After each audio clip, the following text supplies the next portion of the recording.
after. But we still have one more opponent for him to go through, and that opponent is who we're going to be seeing in the next matchup. This one should be a lot of fun as well. Uzi and Pray, 280 carries, two of the best guys out there in the bottom lane that are going to be going head-to-head. This is going to be so much fun to see. We know both these guys are incredibly mechanically talented. We know both these guys have the ability to carry on Summoner's Rift. And hell, we've seen him carry so far on Howling Abyss in the past couple of days. Oh yeah, we saw Uzi play the Misfortune Mirror against BRTT, as well as play Lucian into Levi's Victor, and take both of them down. But Uzi is taking this so seriously. Like, I watched his 1v1s over again. Like, his 5v5s, he's laughing, he's having a great time. His 1v1s, he hasn't cracked a smile at all during the 1v1s. Whereas, on the other side, Pray, this guy's just a smile factory. This guy was actually voted in the LCK as basically the heart of the LCK. He is pretty much the most likable pro over there. It was an award that he actually got because he's just so bubbly. But right now, it looks like they're both stoic. They're both really focused on this as two legendary AD carries, but I want to see if Pray can make Uzi smile. I mean, Uzi seems so incredibly focused on this. I don't know if anything's going to break that. The man seems like he has one mission coming here to the 1v1 tournament, and that's to walk away with the win. I mean, some people take it more seriously than others. We saw yesterday Pray and Reckless. I believe it was actually Pray's idea to play Garen versus Garen, Flash Ignite, dance with each other at the start, but I somehow think you aren't going to get Uzi into his dancing shoes today. I mean, you got to try, though. That's how you do gotta it. You just say, like, hey, do you want to play Garen? If he shuts you down, it's like, oh, okay, you know. No, I don't even think you're going to get shut down. You're just going to get the scene, 8:52 p.m., check mark, and then no response. Uzi's just got one goal, Zyrene. He's going to win. Yeah, I mean, he has been set on that. He said that he wants to be the first two-time champion, and he could go up against the 2015 champion in Bjergsen in the finals if he wins this. It could be one of them trying to reclaim the title and one of them defending, because Uzi right now has it from 2016. At the same time, though, talking about Pray, this guy who's part of the what everybody was calling the Korean super team coming to All-Stars here, there's a reason this guy made that thing the title that it had, right? There's a reason everybody was like, super team has all the best players all over the place. Pray is such an incredibly talented AD carry. This guy knows how to win matchups.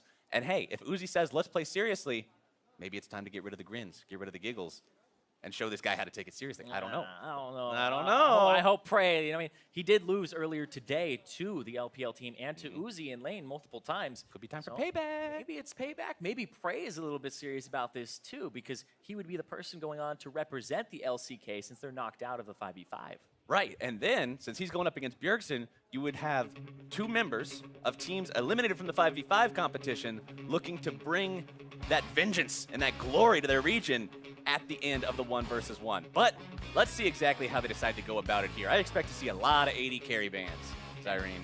And it looks like not a lot of communication so far, but the Draven ban is interesting because Pray is known for having a bad Draven. The Praven nickname is not a positive one. It's a bad one where he wasn't able to actually perform on it consistently. So, banning it out. The Misfortune and the Syndra from Pray. Kalista, the final ban from Uzi. Pray, what's it going to be? What do you got tucked away here? It's interesting, too, because they're both AD carries. So when you ban an AD carry away, you might be taking away from your pool, too. Lucian. All right. So 1, 2, 3, 4, 5 AD carries and an Azir. Now let's see what they lock in. Still plenty of stuff left up on the table. Plenty of stuff we've seen so far this tournament. And of course, plenty of stuff we haven't. Pray, thinking about Varus. I like how Pray's still smiling even though it's like no communication, no nothing. He's just happy to be here, man. The dude is positive energy. Yeah. I like that. Figuring out what he wants to lock in here. And this is that first... Like, this is that first move that you make, because if you end up winning and you go in the best of 3 to the next one, you might pull a ban on whatever you won with. And, nice! Mirror match, mirror match, mirror match, mirror match, mirror match. Do it, Uzi. Do it, Uzi. Oh, no. Oh, okay. This still ought to be fun. It still ought to be fun. They both thought about the Varus, though. They both had that thought. Well, we've got the Varus into the Zoe. We saw Bjergsen versus Jisoo. Zoe can be very effective, especially against champions without any mobility. Technically, Varus has even less mobility than Draven because he doesn't have a speed up that he can use on himself. So I want to see if Uzi can manage to outplay this Zoe situation. I feel like the Zoe is so powerful, though. We talk about 1v1s in mid lane. Something that happened during Zoe playtests, just internally, was people would take unsealed spellbook, the keystone, the rune that lets you change out your summoner spells, and they started Exhaust Ignite, and they would Exhaust Ignite level 2 or 3 with Spell Thief, and all in the other mid laner, and the mid laner would flash away. They pick up their flash and flash after them, and it almost resulted in first blood every time. It was ridiculous, but then it kind of, people were like, okay, let's make it so it bounces a little bit. You got to go pick it up, but it still was like, okay, there's other things that are really powerful, but he's not running that here. But he is going to be able to pick up things like Exhaust, and there's no flash away that could possibly happen here for Uzi because he has the Exhaust and Barrier. Right. You think about ways that you can deal with a surprise trouble bubble or something like that on Summoner's Rift. Everybody takes flash all the time, always, so you can still try to evade some of those. Even if the sleep's about to wear off, you can flash out of the way of the missile, but not here. Flash, not that combat summoner spell that people are favoring. Airy taken on both players yet again. It seems to be the most prevalent keystone so far just because of the extra trading power early on and the guaranteed power of it. You can't dodge away with boots like you can from Comet or something similar. Longsword 3 pots for Uzi. Wants to have that extra regeneration compared to the Doran's Blade with 1 potion start that we saw in the previous 1 versus 1. Same start that Bjergsen took over there for Pray. He's got your Doran's Ring plus 2 potions. All right. It always throws me for a loop a little bit too, looking at the top and seeing the gold 0.5k to 0.5k, considering it's never that low on Summoner's Rift. Yeah, it's very low, but checking out the keystones and the runes right now, both of them have Second Wind, and then Iron Skin and Mirror Shell, of course, Prey's going to have the Iron Skin and Mirror Shell for Uzi, and then it's both of them Scorch, both of them Monoflow Ban, both of them Airy. Only difference is Pray has Celerity and Uzi has Absolute Focus. So when he's above that 70% HP threshold, he'll have a little bit more AD. Problem is, when you're at level 1 and you only have, I don't know, 500, 600 HP, falling below 70% means that you took 150 damage. Yeah. So you lose that pretty rapidly. And Uzi gonna hit level 2 first. And chunk Pray a little bit there, already below that half HP and popped a potion, whereas Uzi, no potions just yet. He's still living the good life. Pray firing off the Paddle Star, only finds its way onto the cannon minion. Yeah, but every cooldown you use, it's so abusive that you can just walk up next and Pray. Uzi gonna hit level 3 Bubble soon, bubble. too. Right in the minion wave. Paddle Star not finding its mark. Melee Creep doing a good job on that one, being the hero. Yep, and Uzi gonna hit level 3 first as well and continue his pressure here. This is weird because it feels like both of them are fishing for kills early, fishing for all that poke and harass. But this may be a CS game. You can already see Uzi up quite a bit. And Uzi got the health pack from Prey's side as well. That's so big. Every time you grab that health pack, it's like an extra potion. And it's not just a game where, okay, I'm up 1 potion. Your opponent is now effectively down 1 as well because he's the one who would, in theory, have that health pack. Yeah, it's neutral, right? It's one that you can take away from him. And Prey gonna all in already, try to get summoner spells. Prey trying to make it happen. Finds the Drowsy, finds the Paddle Star. Gonna pick Still him looking up. for some more damage. Oh, Utilizing something the barrier. else. He's got the summoner spells. He gets first blood. What were we talking about at the start? Zoe is bonkers. Bananas, baby. This champion has the power to all in you so early on because of how effective these summoner spells are. We said it in 1v1 number 1. We're saying it again in 1v1 number 2. When you get chased down and your spells become their spells, look at what happens. He starts with 250 HP against the like 600 plus HP Uzi, and then he just picks up his summoner spells like, I'll take that one, I'll take that one. First blood for Prey, who loses about only 100 HP in the all-in with double exhaust, double barrier.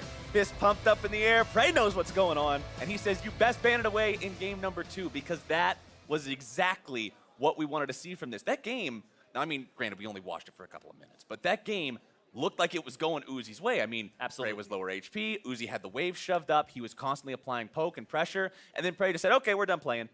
Yep. And all-ins him. Yeah, Prey saw the moment to just go all in and try to force the summoner spells. And like we said, summoner spells are so damn powerful in terms of what they bring to the table. Having 2 exhausts, having 2 barriers, ends up with a ridiculous advantage. And he blocked so much damage. He stopped so much damage. And remember that every time Zoe casts one of those as well, you get your little mini Ari bubble thing. Yeah. That shoot out projectiles towards nearby enemies, which adds that much more damage into your payload. Yeah, and then it also, I believe, refreshes your passive, so you can constantly more sparkles, auto-attack them very quickly, and you just chase them down. So now, going into game number 2, we're assuming that Uzi is probably going to go for a ban onto Zoe. Likely doesn't want to play against that one a second time in a row. How is he going to adapt to this? Because we talked about how seriously this guy's been taking things and how Prey's had more of like a lighthearted attitude throughout the whole thing. So for Uzi, you're now on do or die. Yeah, but I feel like Prey, he said he was, taking this, kind of lighthearted with Reckless and stuff, but really, he's been serious here.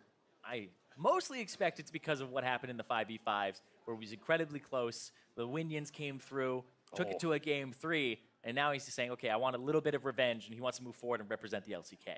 Which is a really cool story in its own right, because that's one thing I was looking forward to about this match. Considering these guys as 5v5 all-star dream teams got to go head-to-head earlier in the day, the result of that I knew would hopefully have some sort of impact on how they decided to play this one. And if that makes Prey take it super seriously against Uzi, who's taking the whole thing super seriously, it means you could get this really cool mechanical contest between two really talented players. And so far, that looks like what we might be getting, Zyrene. Going into Champion Select number 2, Lucian banned away again.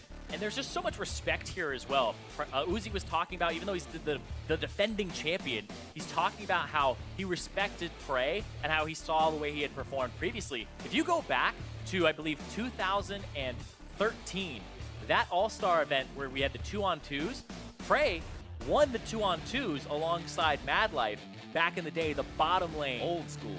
We're going back 4 years at this point, but we're seeing these guys have kind of 1v1 and 2v2 championships under their belt, and they're hungry to get that next one here. Uzi with the ban onto the Draven yet again. Misfortune also going to be taken off the table, so you've got 3 out of 3 bans the same so far.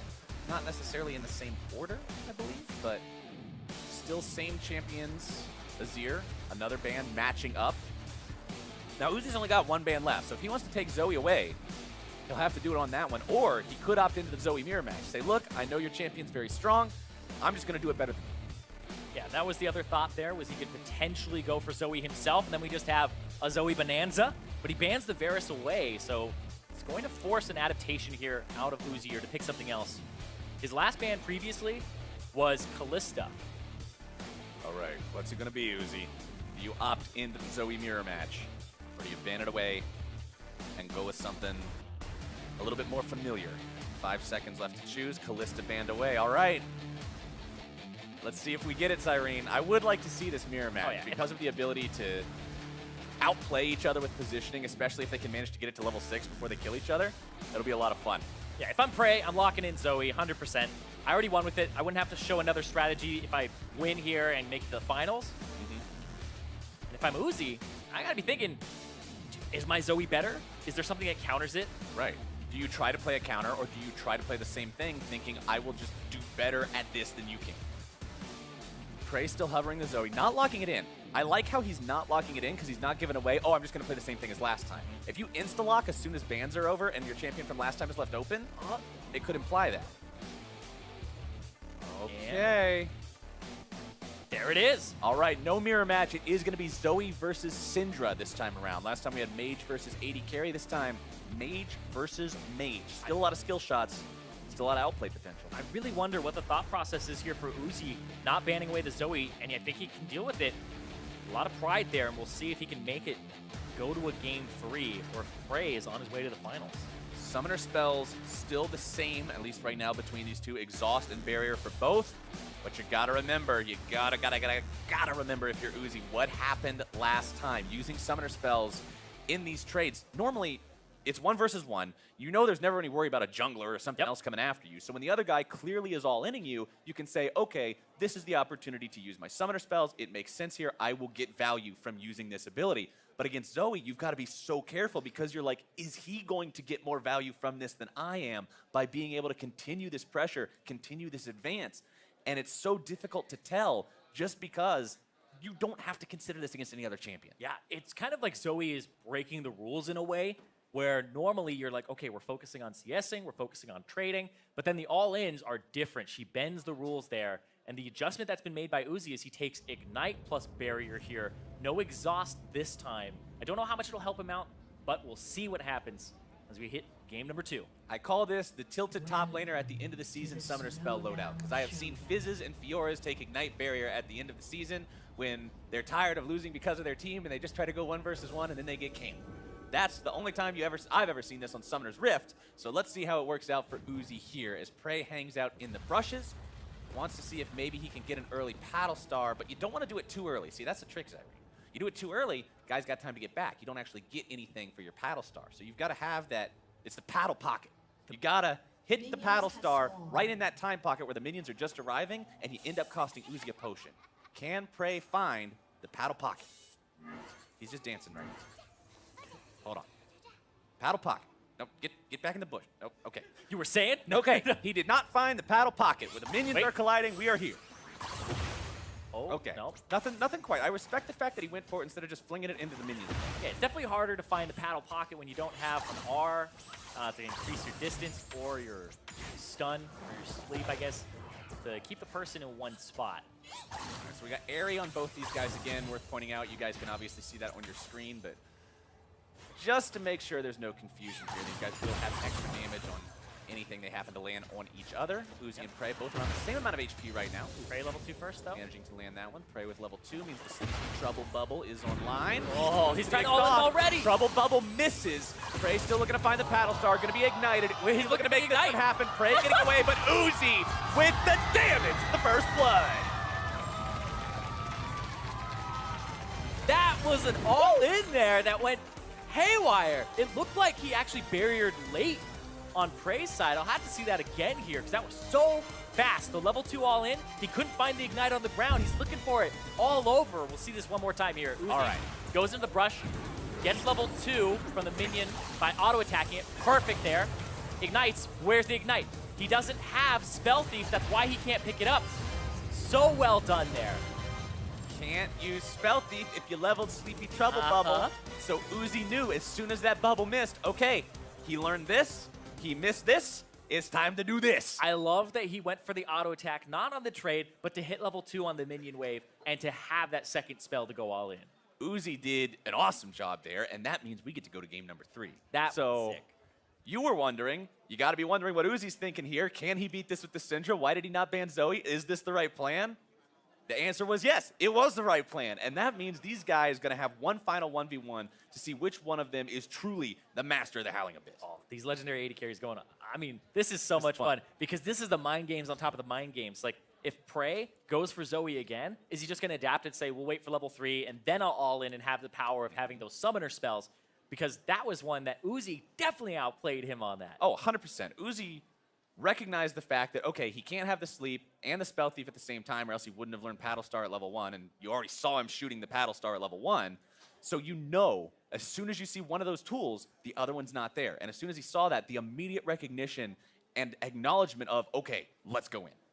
That was so well played there, especially since the fact that he didn't have to ban the Zoe and he had the strategy for it. But this next game, I do want to see what happens in those picks and bans, because if he lets Zoe through again, I'm pretty sure Pray is not going to try the same thing over again. Right. Pray learned his lesson. You would hope Pray learned his lesson. Level 3 worked, level 2 didn't because of the fact that you were able to abuse those summoner spells, or maybe Pray goes really cheeky and does it at level 2 again, but he learns Spell Thief this time. Maybe, but we'll see. I do not know. We will see how it plays out. Azir banned out by Uzi. Misfortune by Pray. 2 of the bans still the same. Uzi, though, changed it up. Draven was his first ban in both of the games previously. Now the Azir is the first ban. The Kalista was the other ban that he had up there. There's Draven. All right, okay. Draven. All right, he's just doing them a little bit different order this time. Let's see what you've got, Pray. What's it going to be? The final match, the decider. Thinking hard. Lucian, okay. 4 bans. May just be the run back These here. champions have been banned in both games so far. They'll be banned again this time. Uzi, last chance to potentially ban the Zoe away. Yeah. If I am Uzi, I ban the Zoe just because I feel like it's so hard to deal with, and I feel like Pray, I can get 1 game off him with the level 2. I don't think I get 2 off him with level 3, but Uzi, we'll see how confident he is. Kalista, he thinks he can beat it again. Doesn't want to go against the Kalista, the Azir, or the Draven, so just kind of choking out those 3. We've seen pretty much the same bans, but there's the adjustment. All right, Pray bans away the Syndra, insta-locks the Zoe. No waiting around this time. He knows what he wants. Oh, it's the run back. That's one of those things where you go smack in your head like, how did I let that happen? I'm the one who initiated the all-in. Right, let's just not do that again. And the thing that happens here now is the change is the Syndra banned one more time. The Varus is what's left here. Right. Now, you're saying that that's the run back. You have the dope moment, and you have to look at it like that. Prey's saying the problem isn't the champion. The problem is how I played the champion. I know I can win this. Uzi's saying the same thing. The problem isn't the champion. The problem is how I played the champion in game number 1. I can do the same thing. Yep. Both these players are ready to go at it, and I think this is probably the coolest way for this to end, considering they're both going to be making adaptations. Prey from game 2, Uzi from game 1. This is it. All the marbles. Whoever wins here goes on to play in the grand finale tomorrow. The exact same picks and bans from game number 1 between these two guys. This is the final game, the final time that they will face off against each other here in this 1v1 in the last semifinal. You can see Pray there looking up to the sky. He is ready. Ready, dude. Uzi's focused. Pray is ready. And this has been an intense 1v1. It's back and forth. Some early kills here between both of these guys. Saw a level 2. I believe it's the first time we've seen a level 2 or a level 1 all in actually result in a kill in this 1v1 tournament. This is why it's fun with these being best of 3s now as well, because you get to see the little minor adaptations they make from game to game to deal with each other. And even though we're seeing Pray play the same champion in all 3 games and Uzi switch back and forth between 2 champions, those small adaptations still mean it's a very different game each time. Just because they found what's worked, they found what hasn't, and going into game number 3, we'll see which one really has it down. Pray hanging out in his own brush this time, not willing to walk up. He knows that if they get into an extended auto attack fight, he's up against an AD carry this time, so he's probably going to lose. Yeah, and Uzi also running defensive summoner spells now. No offensive summoner spells to help boost the power of the Zoe. Because remember, Zoe all-ined him with like 250 HP, double barrier, had another summoner spell exhaust on top of it, so he was able to catch up to Uzi. So Uzi may be playing the farm or poke game here against the Zoe to keep her away. This may work for him, but also Uzi really wants to move on, man. This guy wants to defend his title, wants to be the back-to-back 1v1 champion, and Pray wants to put an end to that because this guy, he's been having fun, but it's all serious today.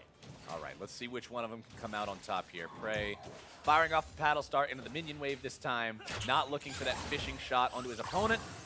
A little bit of damage coming out from Uzi there to proc the Airy, and Prey's just going to continue shoving up, auto-attack the minions, help your minions out. Prey only got 3 of those minions out of the 6. It's mostly for the shove. He wants to shove it so he gets level 2 first, and that Uzi does not. Throwing it back. Gets level 2 so it doesn't have that fast push on a cannon minion. Auto-attack to proc the Airy, still gets himself back. Uzi a little bit lower HP for now, but remember he does have more potions to work with. Exactly, he has 3 of those potions. Just used a single one of them here. Cannon minions still pushing up. Remember, the cannon minions come on alternating waves on this version of Howling Abyss.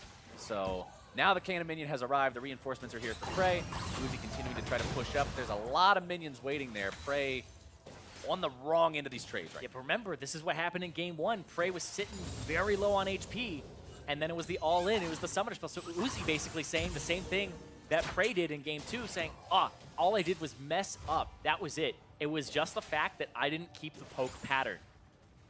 He's fine just sitting on top of the minion wave for now. Pray goes back, grabs his own health pack. Last time we saw Uzi deny that in this matchup.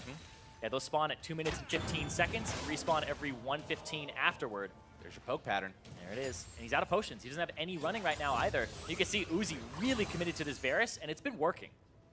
See how he can do now that he is pushed up underneath, almost underneath that enemy turret. This is where things got bad last time. Playing it slow and steady this time around. Pray with plenty of mana thanks to the mana flow band, proccing every 60 seconds to give him that mana restoration and free spell. Yep. Issue here though for Uzi is he doesn't have an offensive summoner spell, right? No ignite, no exhaust to actually all in. It's defensive here. And that's why I kind of figured he would be going for a CS lead. But Pray gonna all in again. He's trying it. Right. He's going for broke. Pray trying to bait it out. He gets the exhaust, but will be first blooded by Uzi. Can't reach the summoner spells. Uzi outplays and has the run back from game 1. That's what you said, Zyrene. It's all in the execution. It's not the matchup. Uzi said that today. He comes back and gets his victory that he should have in his mind, been able to get in game one. He makes the corrections. He fixes the parts of the strategy that weren't in line, and he makes it happen. He's going to the finals. He's going to the finals to defend his 1v1 crown and become the first two-time All-Star 1v1 champ against Bjergsen, who's looking to reclaim that title. And right here, misses the Sleepy Trouble bubble. He started that off with a paddle star, and Uzi with the counter and the kill. Poros explode. They run around with all their hearts and their tongues flopping everywhere, and Uzi, he just says, all right, we got it done. Pray, even though he lost, he's still got a smile on his face. Still got a smile, and that's actually the most excitement I've seen out of Uzi in the 1v1 tournament so far. You can see he was definitely stressed about that. Pray pushed him to the limit. And that's a sign of respect almost, I think. Because, like you said, in that little intro that we got to see, Uzi said, Pray's a really good player. This is going to be a tough match. He manages to beat him. It did go to all 3 games. So if you are Uzi, you're feeling a little bit of a sense of relief after conquering that opponent that you also had to play against earlier today in the 5v5s. Absolutely got the better of him both times. So that's going to be Uzi in the finals versus Bjergsen. We have the 2016 and the 2015 1v1 All-Star champs. And the thing as well is Bjergsen was playing a bunch of Zoe. We just saw that Uzi is okay playing into Zoe. It could be the Zoe mirror matchup even. Maybe Uzi will break it out. Maybe he was keeping that one hidden today.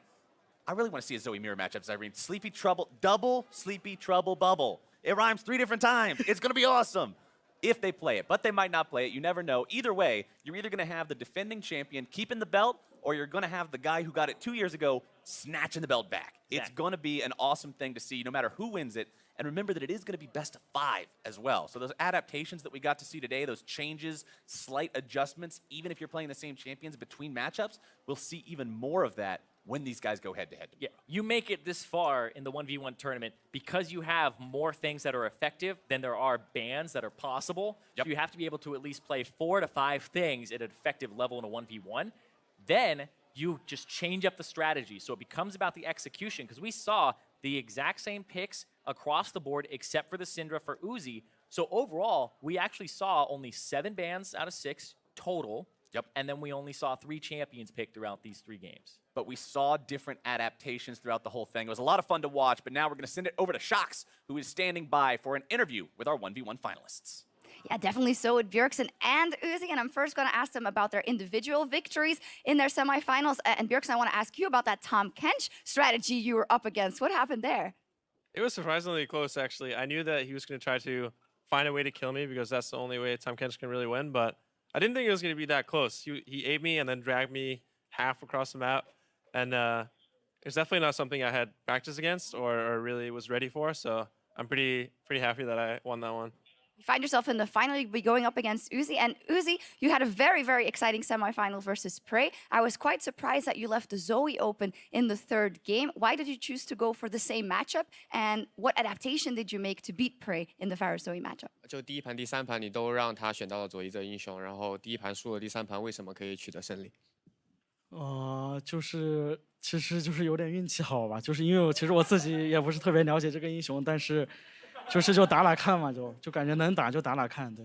So he thinks he's quite lucky. He doesn't know how Zoe works like completely.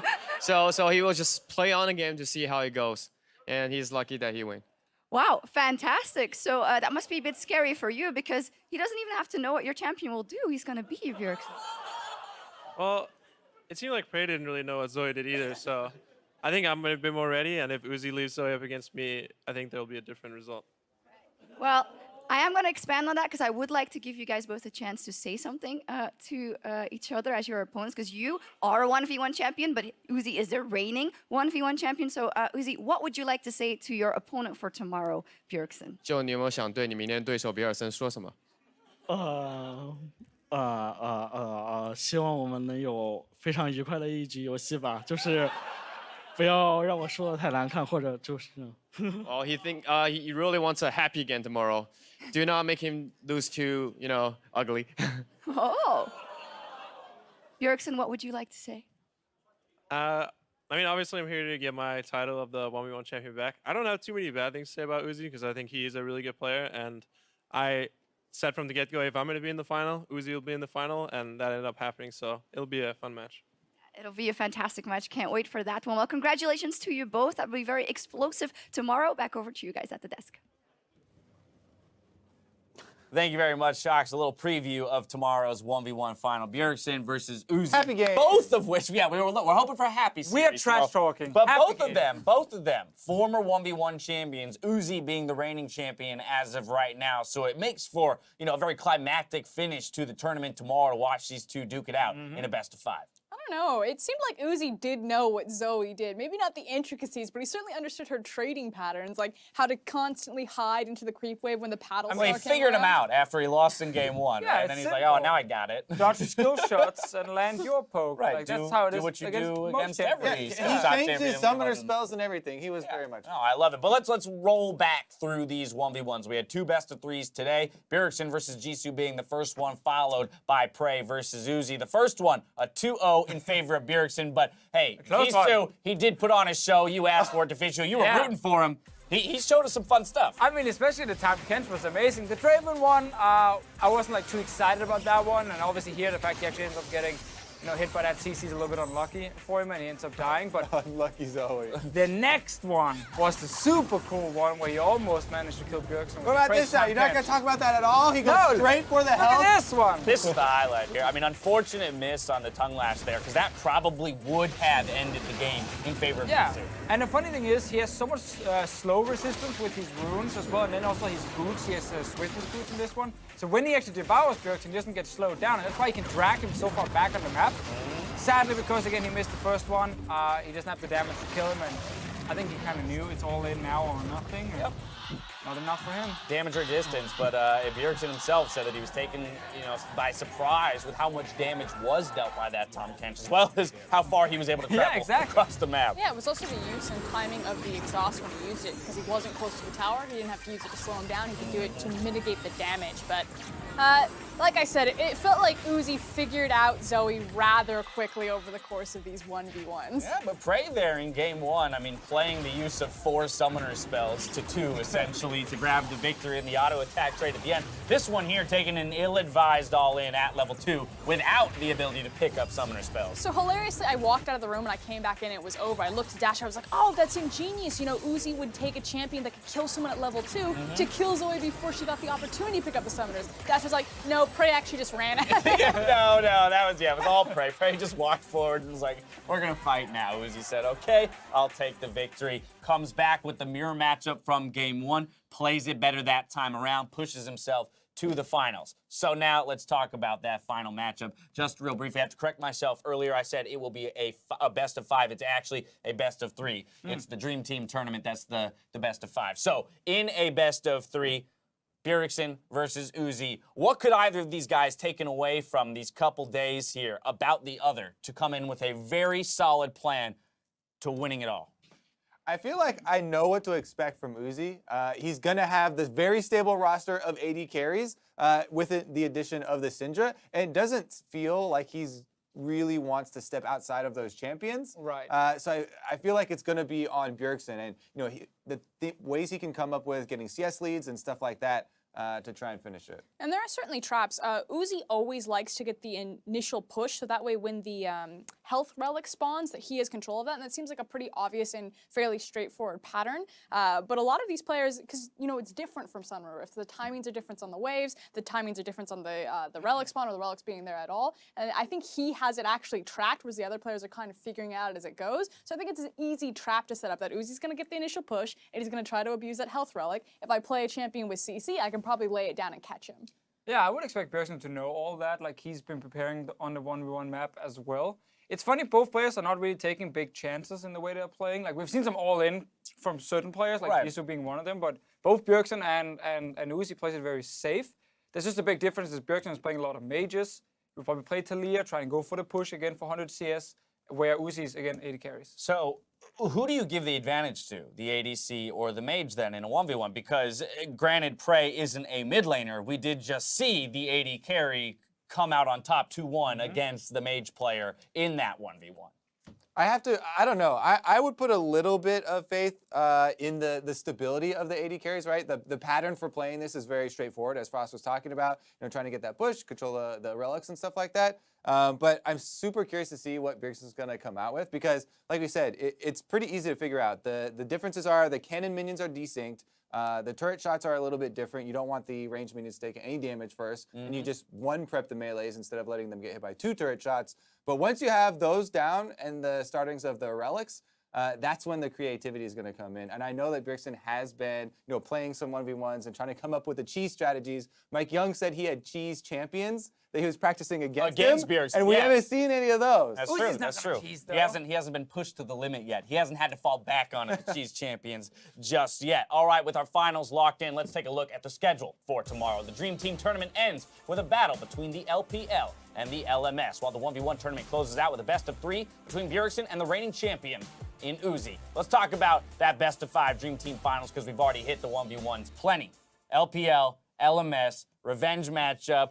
These two regions, they're familiar with each other, Frost. So what do you expect to see tomorrow? And it's not even just the regions, it's the players themselves specifically. I mean, Ziv and Mako, AHQ, and EDG are practically sister teams. They scrim all the time, so those guys know each other inside and out. And like you said, it is that grudge match. AHQ denied EDG at Worlds, and so Mako can get a little bit of some home crowd advantage since the crowd seems to be most of the time behind him. I'm still baffled by that. The entire crowd speaks Chinese, apparently. Where did all the NA fans go? All the LPL signs as far as the eye can see. I am enjoying all the LED signs. We don't normally get those in the NALCS studios, and I'm enjoying finally having them. What are your guys' take on the LMS, the undefeated LMS here at the tournament up against the LPL, who showed some stuff today against Korea? Yeah, I mean, the semifinal was almost too easy for LMS. They didn't really have to show a whole lot. They had fairly standard pick and ban phases. I'm sure each player has like a new pick ready he could pull out if it is a really close series and they want to surprise the LPL team, and they haven't really been forced to show that. We obviously know with LPL, Malzahar is like super hyper. Lots of Malzahar. But that's the thing, they can take away the Malzahar, and it's cool because Fofo and CA both have really famous LeBlancs. So if it's the Malzahar goes down and then you're reaching for those pocket picks, both of them could be in a race, and we could see a much higher priority for mid picks. I feel a little bit more comfortable with the LMS as far as champion pool goes. They feel more versatile. LPL was banning Zoe even on blue side, so it felt like Xie was relying a little bit more on things like Malzahar and stuff like that. And well, that's maybe because Uzi's not going to play. So yeah. Gotta ban it out if Uzi's not going to play. Well, as our week comes to a close, make sure to tweet your favorite moments from the tournament using that hashtag AllStar2017, and we'll kick off the show tomorrow by sharing your thoughts. Now, though, for myself, the casters, and the entire live broadcast crew, thank you for watching. We'll see you tomorrow for the conclusion of All Stars. Good night.